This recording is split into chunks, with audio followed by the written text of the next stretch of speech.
حبايب قلبي، ازيكم عاملين ايه؟ زهقنا بقى يا جماعة من كل يوم اكل كل يوم اكل. بس انا قلبت لهم بقى البيت مطعم.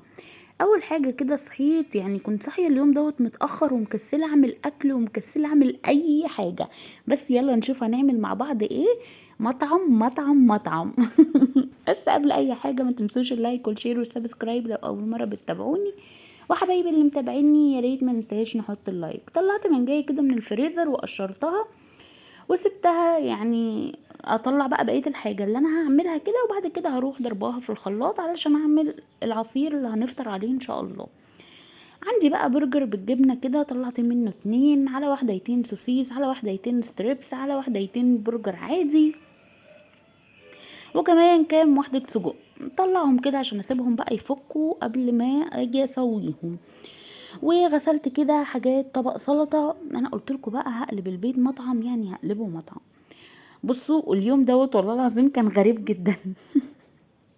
وانا بسوي الحاجة الانبوبة خلصت، والاستبن كمان كان فاضي، وانا بحمر البطاطس وكنت بعمل البرجر والسوسيس على الجريل. عايزه اقول لكم الاستبن فاضي والانبوبه خلاص خلصت، والمغرب فاضل لها 10 دقايق وهتأذن. وكنت مقشره البطاطس ديت وبحمرها كده، وجارتي اللي انا كنت هحمرها عندها، يعني قلت ايه تحمري البطاطس عقبال ما جوزي ينزل يجيب انبوبه ويجي. بس فلقيتها كمان مش موجوده في البيت اليوم دوت، فكان يعني اليوم ما يعلم بالله ربنا. وفطرنا بعد المغرب الحمد لله. خلصت السلطه كده وقطعت البطاطس بتاعتي، وكمان ضربت المانجا، وهبدأ بقى ان انا اسوي الاكل بتاعي. انا زي ما قلت لكم كنت صاحيه اليوم دوت متاخر، فمكسله كده اعمل، يعني اشوف هعمل ايه. فرحت مطلعه بقى ايه، يعني حاجات الدلع والروقان ديت. نحط بقى السلطه كده على جنب، وطلعت بقى الكاتشب والمايونيز والمستردة واللي موجود عندك في التلاجة، وعايزه تعملي بيه اي صوص انت بتحبيه طلعي. وجبت فينو كده وجبت كايزر علشان خاطر بقى ايه لزوم الحركات والسندوتشات. طبعا زي ما قلت لكم كده هسيب بقى السلطه بتاعتي، مش هحط تقريبا عليها ملح دلوقتي، يعني شويه كده هحط عليها ملح، الله اعلم يا جماعه، ادينا هنشوف. لا حطيت. بس معلش انا بسجل لكم الفيديو الصبح كده وانا لسه صاحيه، فعشان كده مش مركزه معاكم. قلب بقى السلطه كده واركنها على جنب ونروح على النار. حطيت كده الطاسه وهنزل بقى ايه بالزيت علشان خاطر الزيت بتاعي يعني يسخن. انا يا جماعة يا دوب بخلي الزيت يسخن، مش يتقدح ولا مثلا ياخد درجة حرارة عالية، وبروح نازلة بالبطاطس فيه. بخلي البطاطس والزيت يسخنوا مع بعض، علشان خاطر البطاطس تطلع زي اللي احنا بنشتريها من بره، اللي هي المقرمشة قوي، اللي هو الاكياس، يعني زي البطاطس الاكياس بالظبط. فحطيت كده الزيت، مجرد بس ما يدوب سخن بدأ ان هو يسخن، انزل بالبطاطس وهم بقى يسخنوا مع بعض وياخدوا درجة الحرارة مع بعض، والبطاطس تعمل لي كفر كده من بره. جبت بقى كده الشواية بتاعتي، وهبدأ ايه ان انا يا دوب هديها مسحة زيت مش اكتر. يعني انا من النوع يا جماعة اللي ما بتحبش تقلي البرجر خالص، يعني انا ما بحبش البرجر في الزيت، انا بحب ان انا اعمله على الشوايه. يا اما مثلا ممكن معلقه سمنه كده وفي الطاسه، وافضل اقلبه شويه من هنا وشويه من هنا. بس زي ما قلت لكم كده هاخد مسحه زيت صغيره، وهنزل بقى بالبرجر بتاعي كده على الجنب ده وعلى الجنب دوت. وحطيت السجق وهحط كمان السوسيس. ما شاء الله يعني الجريل كان كبير معايا واخدهم كلهم. باقي بقى معايا الستريبس وباقي معايا البرجر العادي. وفي الوقت دوت كده كانت الانبوبة بتقول يعني ايه هنتشطب شوية، يعني شطبوني مثلا. بس نزل بقى جوزي كده يغيرها، فقلت استغل الوقت كده واعمل الصوصات بتاعتي، جهزتها معايا الحمد لله.